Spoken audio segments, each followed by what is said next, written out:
Break ಸಿದ್ದರಾಮಯ್ಯನನ್ನ ಕಾಲೆಳೆದ್ರು ಬಿಜೆಪಿಯವರು. ಹೆಚ್ಚು ಸಾಲ ಮಾಡಿ ಕರ್ನಾಟಕ ದಿವಾಳಿ ಮಾಡಿದಂತಹ ಸಿದ್ದು ಅಂತ ಹೇಳಿದ್ರು. ರೆಕಾರ್ಡ್ ಬ್ರೇಕ್ ಏನೋ ಆಯ್ತು, ಆದ್ರೆ ಕರ್ನಾಟಕದ ಸಿಎಂ ಹೆಚ್ಚು ಸಾಲ ಮಾಡಿ ಕರ್ನಾಟಕವನ್ನ ದಿವಾಳಿ ಮಾಡಿದ್ದಾರೆ ಅಂದ್ರು. ಮುಡಾಕ್ದಲ್ಲಿ ಅಕ್ರಮವಾಗಿ 14 ಸೈಟು, ಮಹರ್ಷಿ ವಾಲ್ಮೀಕಿ ನಿಗಮದ 188 ಕೋಟಿ. ಇನ್ನು ಮಹದಾಯಿ ಹೋರಾಟಗಾರರ ಮೇಲೆ ಲಾಠಿ ಚಾರ್ಜ್ ಮಾಡಿಸಿದ್ದೇ ಸಿದ್ದು ಅಂತ ಆರೋಪ ಮಾಡಿದ್ರು. ಅತಿಯಾಗಿ ಓಲೈಕೆ ರಾಜಕಾರಣಕ್ಕೆ ಕುಮ್ಮಕ್ಕು ನೀಡಿದ್ರು ಸಿದ್ದು ಅಂತ ಹೇಳಿದ್ರು. ದಕ್ಷ ಹಿರಿಯ ಅಧಿಕಾರಿಗಳಿಗೆ ಸಾವಿನ ಭಾಗ್ಯ ಕರುಣಿಸಿದ್ರು ಸಿದ್ದು ಅಂದ್ರು. ವೀರಶೈವ ಲಿಂಗಾಯತ ಎಂದು ಸಮುದಾಯದೊಳಗೆ ಬೆಂಕಿ ಹಚ್ಚಿಸಿದ್ದೇ ಸಿದ್ದು ಅಂತ ಆರೋಪ ಮಾಡುತ್ತಿದ್ದಾರೆ ಸಮಾಜವಾದಿ ಎಂದು ಹೇಳಿ ದುಬಾರಿ ಹುಗೋಟ್. ಇನ್ನು ವಿಧಾನಸೌಧದಲ್ಲಿ ಪಾಕ್ ಜಿಂದಾಬಾದ್ ಅಂತ ಕೂಗಿಸಿದ್ದೇ ಸಿದ್ದು. ಹೀಗೆ ಬಿಜೆಪಿ ನಾಯಕರು ರೆಕಾರ್ಡ್ ಬ್ರೇಕ್ ಸಿದ್ದರಾಮಯ್ಯನನ್ನ ಕಾಲೆಳಿತಿದ್ದಾರೆ. ಒಂದು ಕಡೆ ಹೆಚ್ಚು ಸಾಲ ಮಾಡಿ ಸಿಎಂ ಸಿದ್ದರಾಮಯ್ಯನವರು ಕರ್ನಾಟಕವನ್ನ ದಿವಾಳಿ ಮಾಡಿಬಿಟ್ರು. ಬಿಜೆಪಿ ಟ್ವೀಟ್ ಅನ್ನ ನಾವು ಗಮನಿಸಬಹುದು. ರೆಕಾರ್ಡ್ ಬ್ರೇಕ್ ಮಾಡಿದಂತಹ ಸಿದ್ದರಾಮಯ್ಯನವರು ಹೆಚ್ಚು ಸಾಲ ಮಾಡಿ ಕರ್ನಾಟಕವನ್ನೇ ದಿವಾಳಿ ಎಬ್ಬಿಸ್ಬಿಟ್ರು ಅನ್ನುವಂಥ ಆರೋಪವನ್ನ ಮಾಡ್ತಿದ್ದಾರೆ. ದೀರ್ಘಾವಧಿಯ ಸಿಎಂ ಏನೋ ಆಗಿದ್ದಾರೆ, ಆದರೆ ಹೇಗೆ ಸಾಕಷ್ಟು ಹಗರಣಗಳು ಅವರ ಮೇಲಿರುವಂಥದ್ದು. ಇನ್ನು ಸದನದಲ್ಲಿ ಪಾಕಿಸ್ತಾನ್ ಜಿಂದಾಬಾದ್ ಅಂತ ಹೇಳಿಸಿದ್ದೇ ಸಿದ್ದರಾಮಯ್ಯ. ಇನ್ನು ಮೂಡಾ ಹಗರಣ ಇರ್ಬೋದು, ವಾಲ್ಮೀಕಿ ಹಗರಣ ಇರ್ಬೋದು, ಇನ್ನು ಅಧಿಕಾರಿಗಳ ವರ್ಗಾವಣೆ ಇರ್ಬೋದು, ಎಲ್ಲದರ ಬಗ್ಗೆ ಬಿಜೆಪಿ ಇದೀಗ ಟ್ವೀಟ್ ಮಾಡಿರೋ ಅಂಥದ್ದು.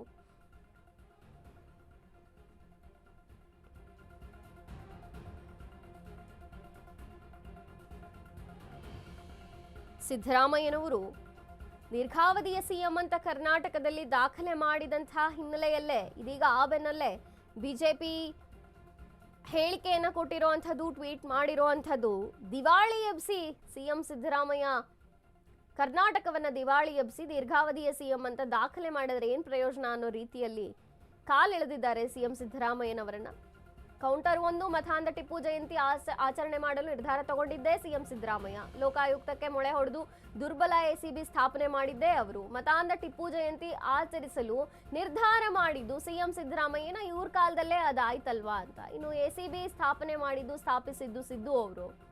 ಹೀಗೆ ಅನೇಕ ಕೌಂಟರ್ಗಳನ್ನ ಕೊಟ್ಟಿದ್ದಾರೆ. ಇನ್ನು ಮೂಡಾ ಹಗರಣದಲ್ಲಿ ಅಕ್ರಮವಾಗಿ 14 ಸೈಟ್ ಆರೋಪ ಇರಬಹುದು. ಇನ್ನು ಮಹರ್ಷಿ ವಾಲ್ಮೀಕಿ ನಿಗಮದ 188 ಕೋಟಿ ಎಗರಿಸಿದ್ದು ಸಿದ್ದು ಅಂತ ಹೇಳಿದ್ದಾರೆ. ಮಹದಾಯಿ ಹೋರಾಟಗಾರರ ಮೇಲೆ ಲಾಠಿ ಚಾರ್ಜ್ ಮಾಡಿಸಿದ್ದು ಸಿದ್ದು ಅಂತ ಕೌಂಟರ್ ಕೊಟ್ಟಿದ್ದಾರೆ. ಓಲೈಕೆ ರಾಜಕಾರಣ ಇದೆಲ್ಲ ಮಾಡೋದಕ್ಕೆ ಸಿಎಂ ಸಿದ್ದರಾಮಯ್ಯನವರ ಕುಮ್ಮಕ್ಕು ಇಲ್ಲದೆ ಮಾಡಕ್ಕಾಗಲ್ಲ ಅಂತ ಹೇಳಿದ್ದಾರೆ. ದಕ್ಷ ಹಿರಿಯ ಅಧಿಕಾರಿಗಳನ್ನ ವರ್ಗಾವಣೆ ಮಾಡಿಸಿದಿರಬಹುದು, ಅವರಿಗೆ ಸಾವಿನ ಭಾಗ್ಯ ಕರುಣಿಸಿದ್ದು ಸಿದ್ದು. ರೆಕಾರ್ಡ್ ಬ್ರೇಕ್ ಸಿದ್ದರಾಮಯ್ಯನನ್ನ ಕಾಲೆಳೆದ್ರು ಬಿಜೆಪಿಯವರು.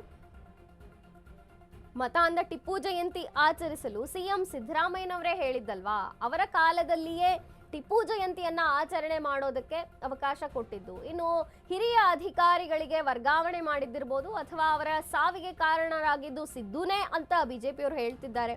ಓಲೈಕೆ ರಾಜಕಾರಣ ಮಾಡಿದ್ರು. ಇನ್ನು ಮಹದಾಯಿ ಹೋರಾಟಗಾರರ ಮೇಲೆ ಲಾಠಿ ಚಾರ್ಜ್ ಆಗೋಕ್ಕೂ ಸಿದ್ದುನೇ ಕಾರಣ. ಕರ್ನಾಟಕದ 4257 ಜಿಲ್ಲೆಗಳು. ಇನ್ನು ವೀರಶೈವ ಲಿಂಗಾಯತ ಸಮುದಾಯದೊಳಗೆ ಬೆಂಕಿ ಹಚ್ಚಿದ್ದು ಸಿದ್ದು ಅಂತ ಹೇಳ್ತಿದ್ದಾರೆ. ಲಿಂಗಾಯತರು ವೀರಶೈವರು ಅನ್ನುವಂಥ ಒಂದು ಏನು ಘರ್ಷಣೆ ಉಂಟಾಯಿತು, ಅದಕ್ಕೆಲ್ಲ ಕಾರಣ ಸಿದ್ದುನೇ. ಆ ಕಿಡಿ ಹೊತ್ಕೊಳ್ಳಕ್ಕೆ ಸಿದ್ದುನೇ ಕಾರಣ ಅಂತ ಬಿಜೆಪಿ ಟ್ವೀಟ್ ಮಾಡಿರುವಂಥದ್ದು. ಲೋಕಾಯುಕ್ತಕ್ಕೆ ಮೊಳೆ ಹೊಡೆದು ದುರ್ಬಲಗೊಳಿಸಿ ಎಸಿಬಿಯನ್ನ ಸ್ಥಾಪಿಸಿದ್ದು ಕೂಡ ಸಿದ್ದುನೇ. ಹಿರಿಯ ಅಧಿಕಾರಿಗಳು ಸಾಕಷ್ಟು ಇವರ ಕಾಲದಲ್ಲಿ ವರ್ಗಾವಣೆಯಾದರು. ಹಾಗಾಗಿ ಅನೇಕ ಆರೋಪಗಳನ್ನು ಬಿಜೆಪಿ ಟ್ವೀಟ್ ಮುಖಾಂತರ ಮಾಡಿರುವಂಥದ್ದು.